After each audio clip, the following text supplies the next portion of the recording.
Ju përshëndes të nderuar teleshikues të televizionit Klan Plus, mirë se vini në emisionin e përjavshëm Pro Business dedikuar çështjeve të sipërmarrjes. Sot do të flasim për sezonin turistik, ku do të mësojmë se sa gati janë subjektet akomoduese për të pritur vizitorët vendas dhe ata të huaj. Kujtojmë se turizmi është një nga sektorët më të goditur për shkak të masave të marra nga pandemia COVID-19 dhe vendet e mesdheut kanë nisur të marrin edhe masat kështu për një hapje të sezonit turistik. Kujtojmë që Greqia nga e shtuna hapi qindra plazhe për pushuesit vendas, po ashtu nga Korriku ka lajmëruar se do të mirëpres edhe vizitorët e huaj. Më pas në këtë emision Pro Business do të fokusohemi edhe tek rinisja e punës, bareve dhe restoranteve, të cilët kanë filluar sot konform protokollit të vendosur nga Ministria e Shëndetësisë. Ndiqni më parë materialin e xhiruar në Bregdetin e Durrësit dhe rikthehemi në studio.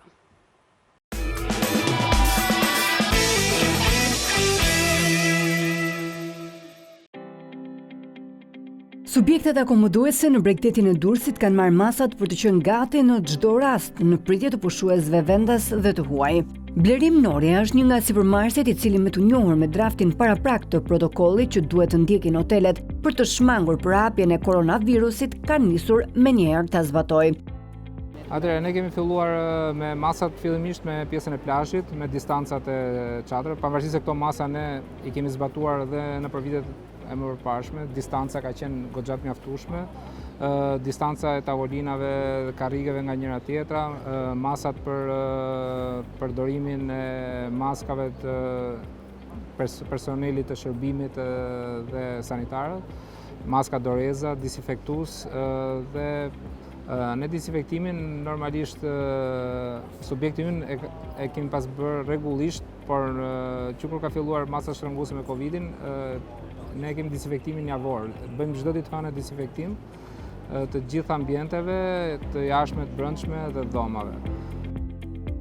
Por ka edhe masa që sipas zotit Norja janë të tepruara. Për çdo klient duhet të matet temperatura minimalisht 2 herë në ditë dhe të plotësohet një formular për çdo klient që çfarë simptomash ka klienti, ka pasur kollitje, s'ka pasur kollitje. Dhe thash, këto mund të jenë pak të bezdisshme në raport për klientët që kanë ardhur për të harruar, po themi, për të harruar karantinën dhe masa shtrënguese që kanë qenë në gjithë vendet në gjithë botën. Pengesë kryesore mbetet kufizimi i lëvizjes së qytetarëve që i step t'i drejtohen plazheve dhe mbyllja e kufinjeve për turistët e huaj, të cilat sipas sipërmarrësve duhet të hiqen menjëherë. Kërkesa ime urgjente do ishte hapja kufive, që të filloj lëvizja e njerëzve. Ne shpresonim që të ishte fillimi i qershorit, por me sa shoh mund të jetë fillimi i korrikut ose mesi i korrikut. Data më e diskutuar është data 15 korrik, por shpresoj që të jetë më afër sepse do ishte shumë shkataruese për ne që me zor po i presim të klient. Ju klientët nga i keni? Po pjesa më e madhe janë nordik dhe polak, por duke qenë se këto janë klientët tanë potencial, janë klientë që vinë nëpërmjet chartera dhe për ne është e domosdoshme nga momenti që fillojnë fluturimet, atëherë ne fillojmë po themi të marrim frymë lirisht. Hotelet në Bregdet kanë hartuar edhe oferta për pushuesit vendas dhe ato të rajonit për t'i joshur që të kalojnë pushimet në Shqipëri. Po bëjmë çfarë është e mundur që të jetë që pushuesit vendas të zgjedhin Shqipërinë paktën këtë vit. Dhe ishte edhe një ndihmë shumë e madhe për gjithë këtë industri, që me zor po presin të rifillojnë dhe të kenë klient nëpër hotelet e tyre. Synimi im, paktën këtë periudhë para se të fillojnë fluturimet e çarta, është joshja e klientëve vendas. Ne kemi filluar me ofertat nëpërmjet agjencive turistike që janë në Shqipëri dhe në rajon. Kemi bërë shumë të mira dhe besoj që do kemi një feedback ose po themi një qasje të turizmit vendas ose rajonal në Shqipëri. Po çfarë ofertash deri në sa përqind bëhet fjalë ulja këtë vit? Po duke krahasuar me vitin e kaluar, po themi kemi bërë një ulje rreth 20% të çmimeve. Kjo të jetë joshse për klientët që duan të pushojnë ose duhet dalin jashtë rutinës përditshme. Për pushuesit vendas janë. Për pushuesit vendas dhe të rajonit. Nga kjo fundjavë që vjen, kemi krijuar disa oferta shumë interesante, duke përfshirë premte shtunë të diel, paketa interesante si në çmim, po edhe në përbërje, duke ofruar edhe shërbimet all inclusive brenda çmimit të fjetjes. Që nga vendimi i qeverisë për të mbyllur këto subjekte në muajin mars për shkak të epidemisë COVID-19, në këtë subjekt është reduktuar 80% e personelit. Për shkak të vështirësive të krijuara, zoti Norja thotë se është drejtuar për të marrë kredi pranë bankave për të përfituar nga garancia sovrane. Jemi interesuar për të marrë një kredi me që shteti ka ofruar këtë, po themi, garancinë sovrane, por akoma nuk kemi konkluduar për momentin, jemi në pritje. Sepse bankat e nivelit 2 nuk kanë pas një udhëzim konkret se si duhet vepronin, ndoshta ka qenë një vonesë ose po themi çështje procedurale. Kjo ishte diçka shumë e mirë për biznesin, pak për ato bizneset që janë megjithënë janë në vështirësi të mëdha financiare. Operatorët turistik përmes kësaj letre publike drejtuar Kryeministrit Edi kanë kërkuar që në datën 8 maj heqje të barrierave që pengojnë ushtrimin e aktivitetit turistik, si eliminimi i fanshave të orarit për lëvizjen e qytetarëve, të lejohet hapja e plazheve dhe të nisë rakordimi me vendet kufitare në mënyrë që të hartohet një plan i përbashkët për sa i përket hapjes për qëllime turizmi. Operatorët turistik thonë se duan të ecin paralel me masat e marra me fqinjët, ku Greqia i ka hapur plazhet, apo Mali i Zi që i ka hapur nga e hëna 18 majit. Në letrën drejtuar Kryeministrit thuhet se në qoftë se nuk hiqen kufizimet e lëvizjes për qytetarët në mënyrë që të shfrytëzohet turisti vendas dhe nëse së paku nga 18 maj nuk hapen kufinjt me vendet kufitare, ky sektor do të ndeshet me pasoja shumë të rënda dhe një numër i madh i këtyre subjekteve pritet të falimentojnë.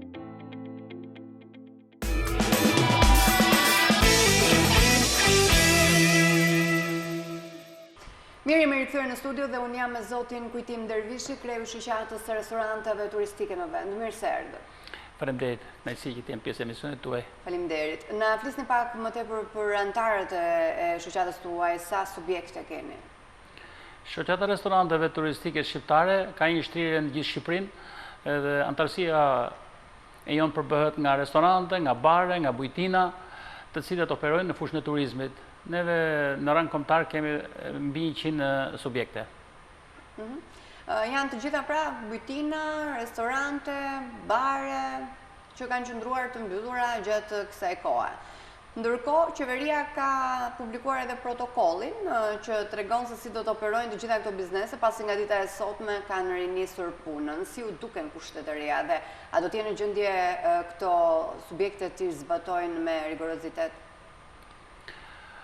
Për hir vërtetës, kjo ishte një gjendje e jashtëzakonshme që nuk ishte ndodhur më parë, edhe të gjithë rrjeti i restoranteve dhe gjithë subjekteve turistike sigurisht që pati mjaft probleme, edhe hapja tyre sigurisht ka mjaft vështirësi.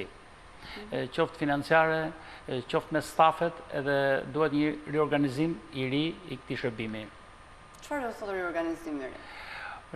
Riorganizim i ri, po them, duke filluar njëherë që nga orare, domethënë që është caktuar një fash e cila neve kemi ngritur si problem, domethënë në takim që kemi bërë me Ministrin e Turizmit zotin Klosi. Ne jemi edhe pjesë e Unionit Turistik Shqiptar, gjithë së bashku kemi takuar edhe një grup operatorësh turistik, takuam edhe Presidentin e Republikës pikërisht për disa çështje, disa probleme që i kanë dalë turizmit, edhe hap pas hapi edhe neve do mundohemi domethënë që të Shqipëria të dali nga Tirana, të dali nga vija kuqe, të dali të bëhet një zonë e gjelbërt. Ndërkohë për masat e reja që janë vendosur për baret dhe restorantet që operojnë pra me ambiente jashtë, sa i përket distancimeve, vendosjes tavolinave, çfarë do të shkaktoj kjo te këto subjekte që do ta zbatojnë? Kanë ulje të xhiros, si është pritur nga vetë pronarët? Unë kam hedhur këtë ide që në takimet e para me Ministrin Klosi që subjektet që janë jashtë qendrave të banuara edhe që kanë hapësirat të nevojshme mund të funksiononin këto restorante që janë në periferi. Edhe më herët, thoni? Edhe më herët, sigurisht. Kjo sigurisht nuk u morën në konsiderat, edhe tani që kanë filluar, me fjalë që është hapur për të funksionuar këto restorante, kryesisht do jenë restorantet që kanë hapësira me distancat, do të thënë ato do të kenë do të respektojnë protokollin e ri që ka dalë nga qeveria, do mundohen nëse ka pas kapacitet për 100 persona, do funksionojë për 50 persona. Kuptohet, duke ruajtur distancat, duke u higjenizuar stafet. Neve sot, për shembull, kemi filluar një rrjet restorantesh që po merren me disinfektimin, me pastrimin e këtyre, edhe duke trajnuar stafin pikërisht për këto rregulla të reja që kanë dalë tani. Po për restorantet dhe baret që nuk kanë ambiente jashtë, çfarë do të ndodhë? Ju keni pjesë të shoqatës tuaj nga kjo kategori? Shiko, ne kemi sigurisht, po kemi kryesisht bare dhe restorante turistike në zonat turistike që funksionojnë. Por edhe ato do t'i përshtaten patjetër kësaj rregullorie të re, e cila është domosdoshmëri. Baret, papet e këto domethënë që janë edhe në Bregdet, besoj që do kenë këto mjaft probleme domethënë për të kufizuar numrin e vizitorëve. Këto do të vazhdojnë që ndrojnë të mbyllura, ndërkohë do të jetë një goditje për të ardhurat dhe për gjendjen e tyre financiare. Sepse nëse për subjektet e tjera po zjat deri tani, për këto subjekte do të vazhdojë të zjas. Shiko tani, kjo pandemi ka gjunjëzuar gjithë globin, jo më Shqipërinë. Po gjithsesi, unë shpresoj shumë, zbashku gjithë takimet që kemi bërë me kolegët tanë, neve shpresojmë që si vjetë turizmit funksionojë një ndryshe, të funksionojë me turizm, se të është turizm shqip, të hajmë shqip, të gatujem shqip, edhe të bëjmë turizm shqip, sepse është një farë pasigurie, këto dhe kjo varet nga ndërkombëtarët. Përpara se të kalojmë për diskutuar edhe për pritshmëritë e këtij sezoni, unë dua të di pak antarët tuaj çfarë probleme kryesore kanë paraqitur gjatë kësaj periudhe. Kryesisht në këto momente është problemi i kufizimit orarit. Ndërkohë të tjera probleme me punonësit si e kanë zgjidhur, e kanë përfituar pagën e luftës? Pjesërisht e kanë përfituar, domethënë tek unë punonësit që kam unë, për shembull personalisht e kanë përfituar këtë pagë. Muajin e parë, muajin e dytë akoma nuk ka dalë. Kuptohet dhe ato janë ndërgjegjësuar domethënë për këtë situatë. Neve nëse do të arrijmë që të ecim në ato shifra që neve mendojmë, domethënë që turizmi këtu neve do të funksionojë, do të rritet ekonomia shqiptare, ne mendojmë që edhe me stafet tona të cilët na kanë net besnik për shumë vitesh, edhe ne do mundohemi që të krijojmë mundësira, domethënë që edhe këto rroga që ashtu nuk patëm mundësi t'ju japim atyre, të fillojmë që të shpërblim hap pas hapi. Shkurtime nga puna? Po, pjesërisht ka dhe shkurtime nga puna, sepse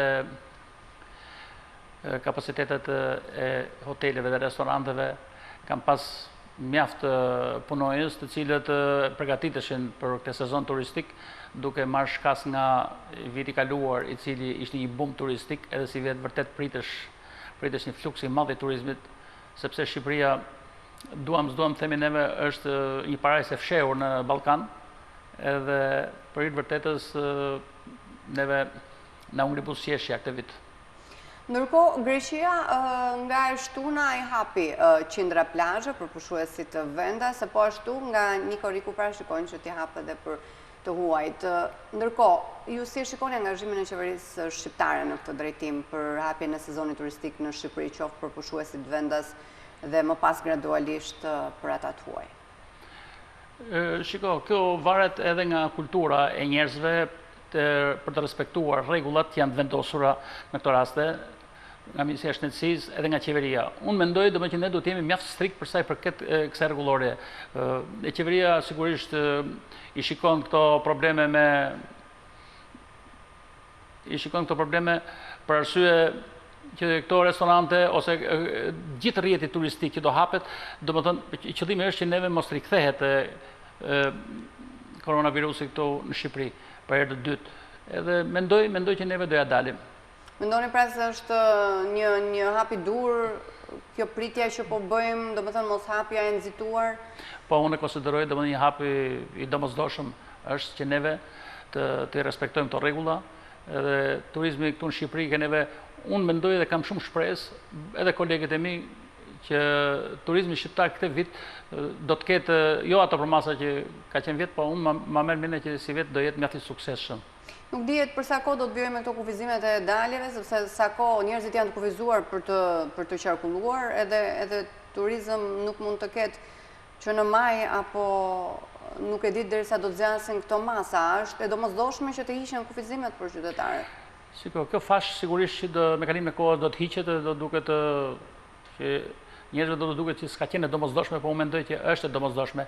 E neve e kishim të nevojshme, si thua, për një profilaksi të gjithë shërbimit turistik, gjithë hotelerisë shqiptare, gjithë restoranteve, të cilët kishin gjetë një mënyrë pune e cila sigurisht tani kërkon masa treje, kërkon rregulla treje, kërkon edukim të njerëzve, qoftë stafeve profesionale, qoftë të klientëve, sepse ka mjaft klientë të cilët ndoshta nuk do të zbatojnë këto rregulla, por neve jemi detyruar që në radhë parë të respektojnë rregullat, pastaj të funksionojë, domethënë biznesi i restorantit ose i hotelit i ku do ndodhur. Vlora e shpalli hapjen e sezonit turistik. Tani si funksionon? Çdo bashki merr vendimin për të hapur veçantë sezonin turistik apo duhet një vendim i qeverisë në këtë situatë që jemi? Neve çdo vit kemi hapë sezonet turistike në gjithë territorin shqiptar. Edhe unë kam qenë pjesë e këtyre hapjeve sezoneve dhe kanë qenë shumë të bukura nëpërmjet ekspozitave kulinare që i kemi hapur neve, qoftë në Pogadec, qoftë në Lezhë, në Vlorë. Mi po si vjetë, sigurisht ndryshuan gjërat. Nuk mund të themi neve se mund të hapësh restorantin ose hotelin, por derisa fasha është ndaluar, domethënë për të çarkulluar qytetarët, do të thotë nuk funksionon. Domethënë gjithë hotelet kanë qenë të hapura faktikisht, por nuk shkonte një hotel.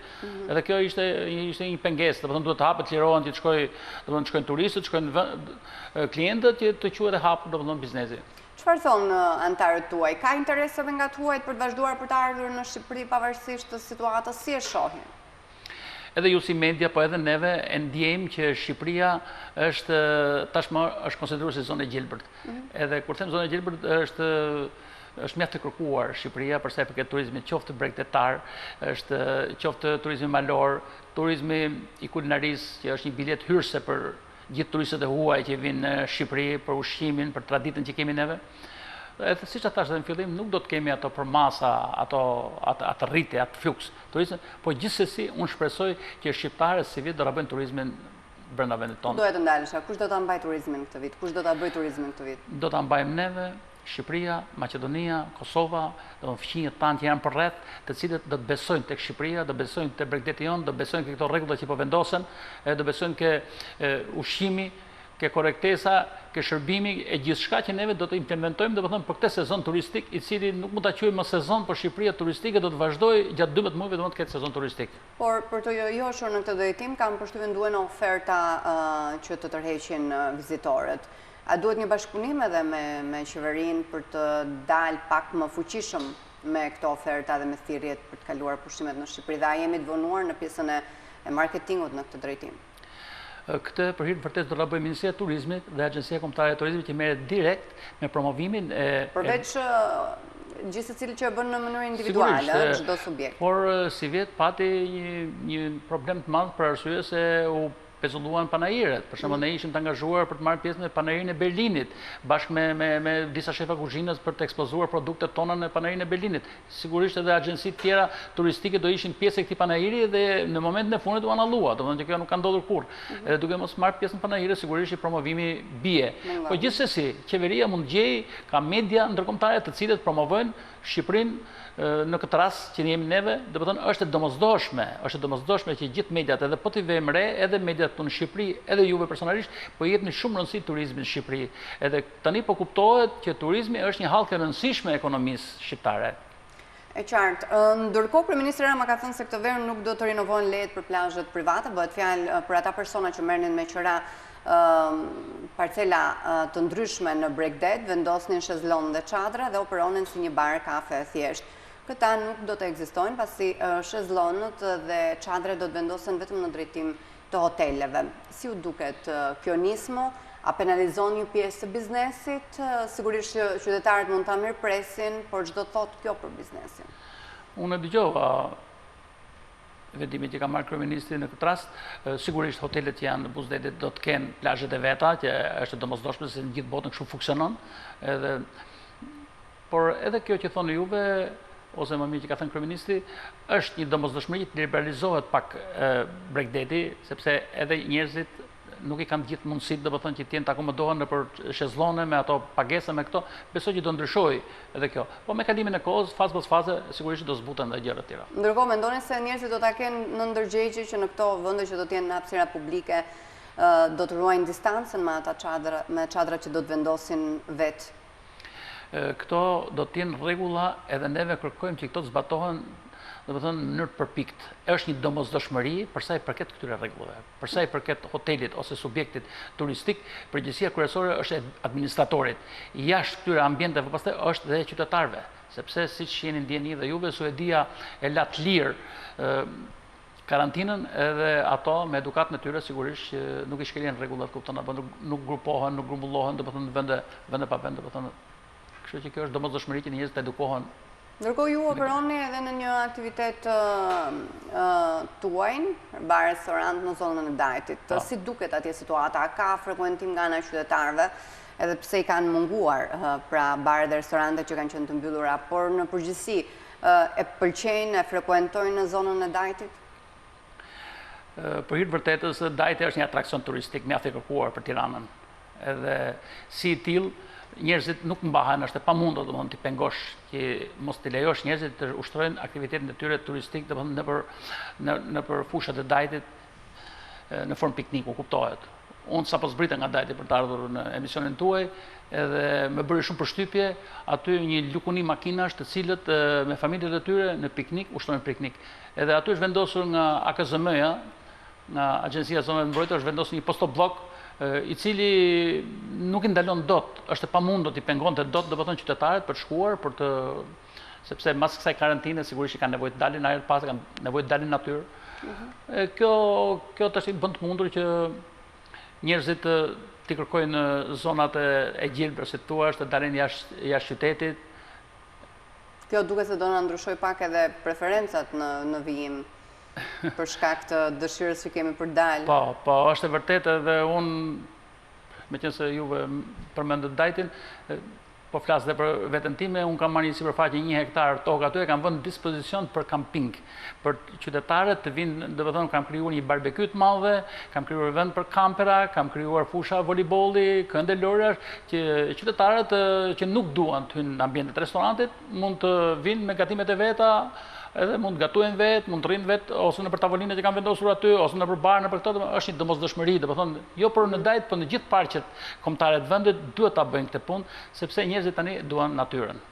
Në qartë, duket se jemi fokusuar vetëm tek problemet që na ka sjell koronavirusi, por në fakt cilat janë ato probleme që shqetësojnë në përgjithësi sektorin tuaj, baret dhe restorantet turistike, ata problemet të cilat janë diskutuar edhe vit pas viti?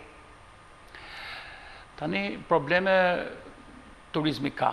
Në radhë të parë, thash, është higjienizimi, është pastërtia, është edukata e njerëzve, siç thash edhe në park të Dajtit ose në parqe të tjera, njerëzit duhet mësohen tani që edhe nëse shtrihen, domethënë edhe ushtrojnë aktivitetin e tyre turistik nëpër ambiente, nëpër pyje, duhet që plerat ti sistemojnë, ti marrin me vete, ti marrin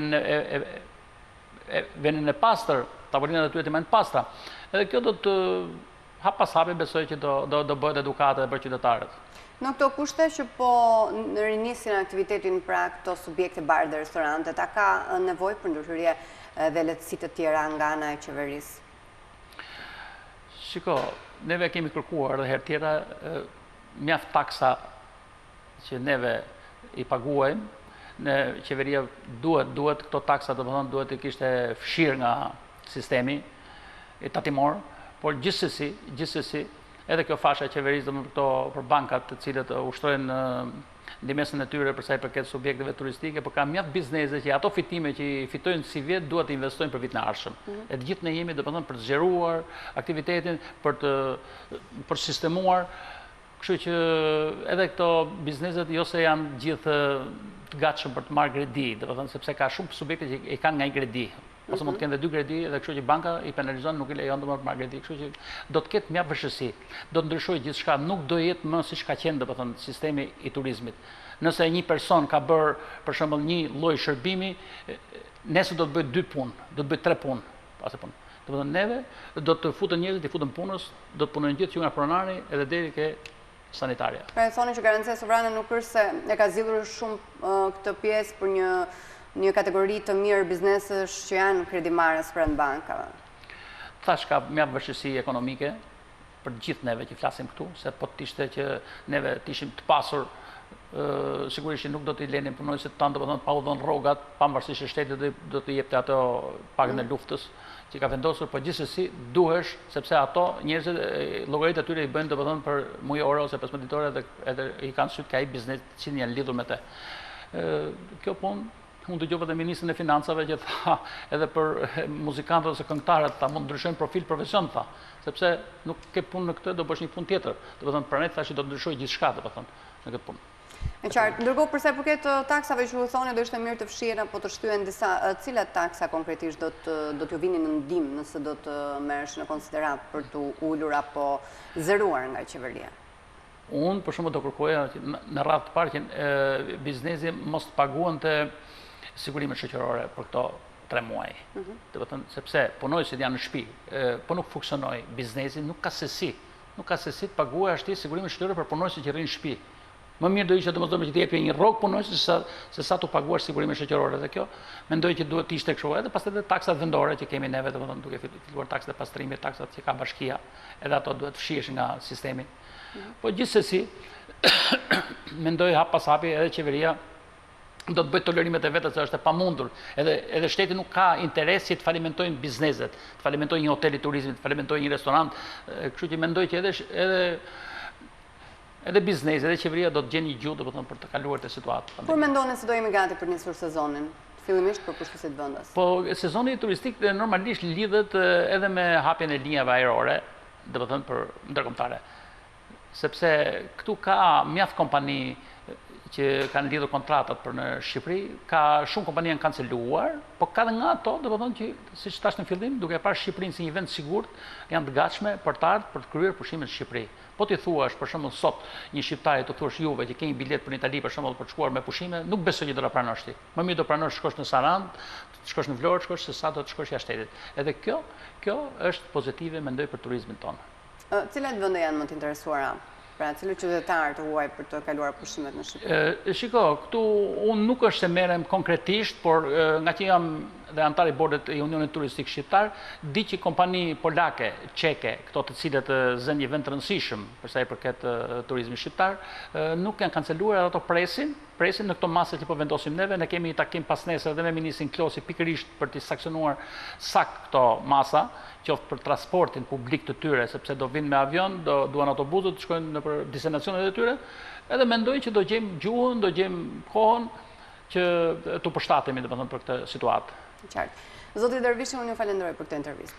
Faleminderit juve, ishte kënaqësi. Të nderuar televizionist, këtu kemi ardhur në fund të këtij emisioni bashkë me Pro Business, do të shihemi sërish në orën e ardhshme në orën 18:30. Mirupafshim.